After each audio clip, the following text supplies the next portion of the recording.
The phrase like father, like son is an idiomatic expression that indicates that fathers and sons resemble each other, or that sons tend to behave like their fathers, or they resemble each other in character. And what is a blessing that Jesus pronounces on those who are peacemakers? Matthew 5:9. Blessed are the peacemakers, for they will be called sons of God.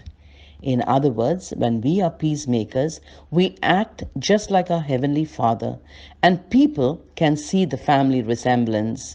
We are imitators of God and Jesus when we bring peace between people. Jesus is a Prince of Peace, and as his followers, we ought to walk in his footsteps.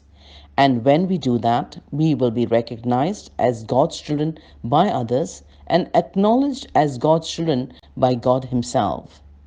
As we read in 1 John 3:1, how great is the love the Father has lavished on us that we should be called children of God, and that is what we are. Purity and peace go together. We see this in James 3:17. The wisdom that comes from heaven is first of all pure, then peace-loving. Hebrews 12:14 reads, "Make every effort to live in peace with all men and to be holy."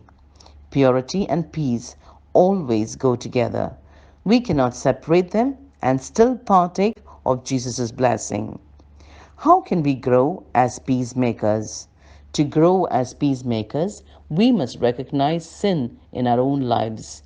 People will more likely listen to us if we are walking right with God than if we weren't. Two, we need to risk being misunderstood, hated, and even persecuted. Such is a lot of peacemakers. If we are going to be peacemakers, we must be willing to risk pain. James 3:18 reads, "Peacemakers who sow in peace reap a harvest of righteousness."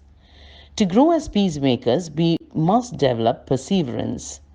Often, sin takes a long time to root out.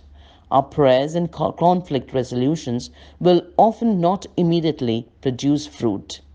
Galatians 6:9 encourages us, "So we must not grow weary in doing good, for in due time we will reap if we don't give up." So don't quit. There is a proper time for a harvest, and that is within God's sovereign plan. He will produce fruit if we don't give up. We cannot actually create peace, only God can. So we must continue to sow the right seeds and trust God. In addition, part of trusting God is being faithful in prayer. The word make in the term peacemaker comes from the Greek verb that means to do. It mandates action and initiative. Peace must be made. Peace never happens by chance. A peacemaker is never passive. William Barclay translates, "They are people who produces right relationships in every sphere of life." Are you willing? Be blessed.